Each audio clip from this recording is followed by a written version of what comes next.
Cakɛda min sigilen don maramafɛnw carili kɛlɛli ma ni o ye secrétariat permanent de lutte contre la prolifération des armes légères et de petits calibres ye. I b'a ye k'a fɔ k'olu ye barodadasigi kɛ min kɛra Lafiyabugu Saba terrain na. Lajɛ in tun bɛ tali kɛ kosɛbɛ sensibilisation kan ka ɲɛsin population ma u ka se ka maramafɛn a dilanni ani a marali sariya sɔsɔ kan kɔlɔlɔ min bɛ a la k'o lase population ma. A labɛnna sifin jɛkulu fɛ communiqué kɔnɔna la min ni a denfaya tun bɛ tupe bolo. Min bɔra nin lajɛ in na aw ni ne an ka jɛ an ko lamɛn. M'a ɲini force de défense et de sécurité mun bi yan fɛn fɛn bi yan n b'a bɛɛ fo. Les chercheurs qui sont là n b'aw fo kosɛbɛ. Le président d'honneur Tupe vraiment nin i ni foli ka kan foli belebele kan ka d'i ma. An to communication dɔ de la commune 4 kɔnɔ n'o ye Hamdalaye Tupe y'an ka communication lamɛn a ko non il faut qu'an ka na nin dɔ kɛ yan n'Ala sɔnna k'a bɛ tila ka dɔ wɛrɛ kɛ commune wɛrɛ la Bamakɔ mun tɛ yan dɔrɔn ye. Secrétaire permanent ye jumɛn ye an rattaché le ministère de la sécurité là.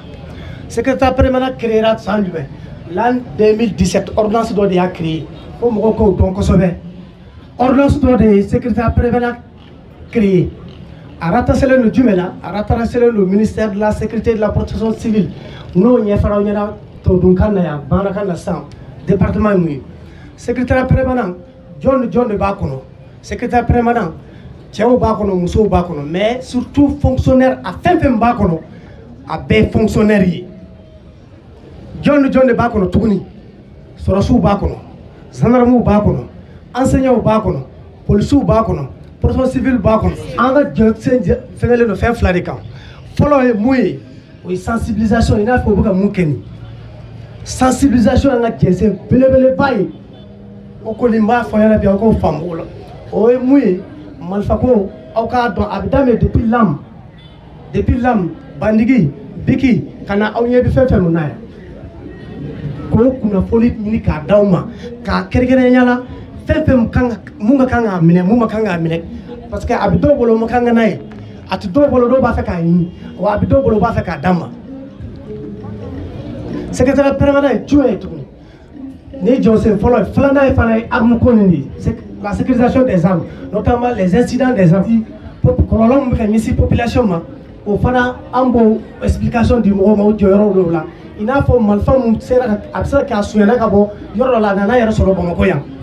an bɛ mɔgɔ dɔw b'an bolo mun b'a sɛgɛsɛgɛ k'a vérifier k'a dɔn wa bi n bɛ mɔgɔ minnu fɔ kosɛbɛ kosɛbɛ tribunal mɔgɔw n b'o fɔ kosɛbɛ ani force de défense et de sécurité minnu bi yan ninnu de b'a to an ka baara ka se ka kɛ ka ɲɛ kosɛbɛ ani population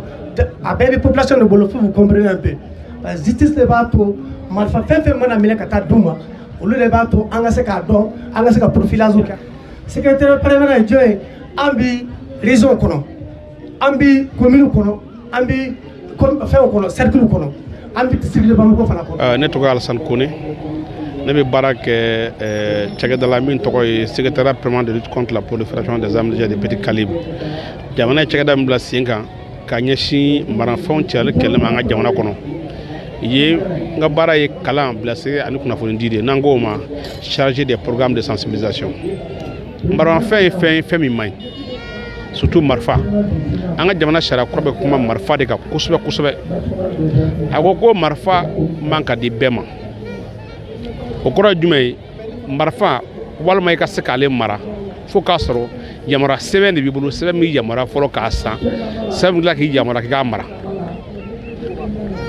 o sariya bɛ boli bɛɛ de kan mɔgɔ an ka finitigiw b'o la civiliw fana b'o la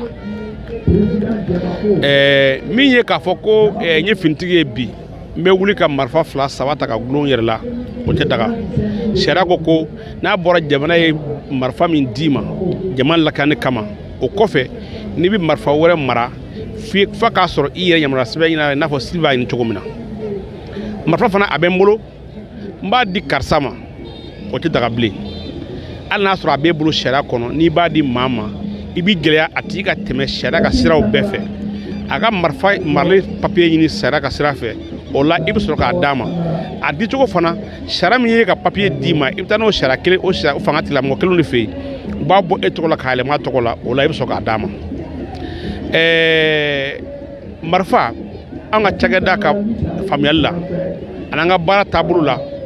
an tɛ mɔgɔ minɛ an tɛ mɔgɔ kofɔ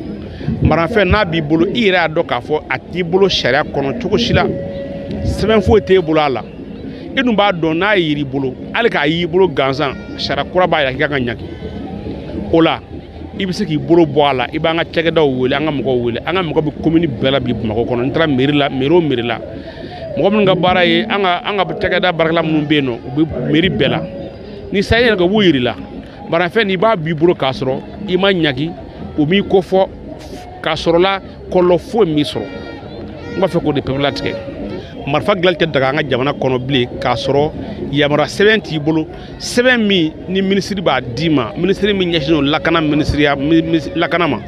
n'an ko ma ministre de la sécurité et la protection civile ale kelen yamaruya an ka jamana kɔnɔ ka marifa dilanli walima marifa ci kɔrɔlen k'a dilan k'a kɛ kura ye k'o sɛbɛn di mɔgɔw ma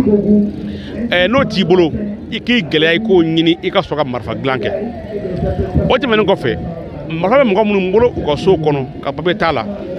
an bɛ min f'i ye u ka fɛɛrɛ kɛ cogo bɛɛ la ka papiye dilan la walima u k'a b'u bolo a bɔcogo bolo n y'o de fɔ u bɛ se ka an ka cakɛda mɔgɔw sɛgɛrɛ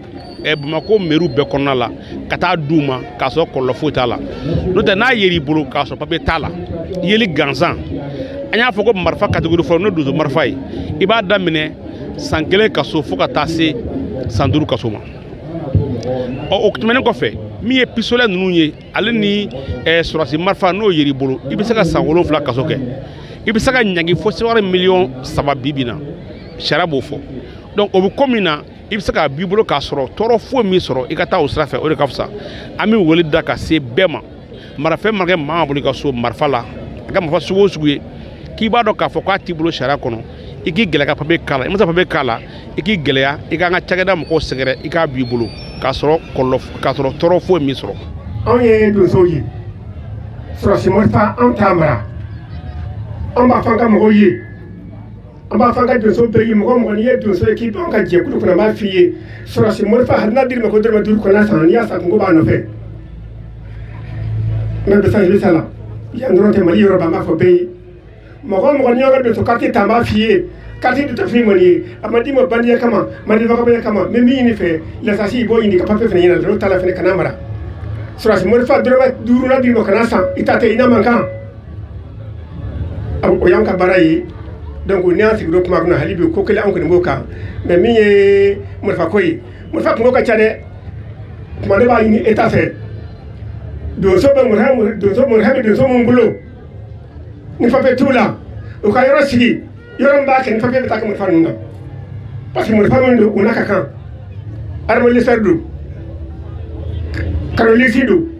u n'a ka kan mais papiye t'a la garde fana b'u minɛ misali b'u minɛ ko papiye t'a la polisi b'a minɛ ko papiye t'a la mais anw tɛ papiye dilan état de b'a dilan mais ni état banna ka dilan tuma an bɛ mun de kɛ an bɛ hakili la n'a ye yɔrɔ dayɛlɛ bɛɛ ka t'i ka marifa papiye k'a la hali taxi b'a la taxi min bɛ don o bɛ fɛn dɔ ye gouvernement ye hali n'a taxi ye 100 de ye k'a kɛ 1000 sa o taxi bɛ fɛn dɔ ye gouvernement ye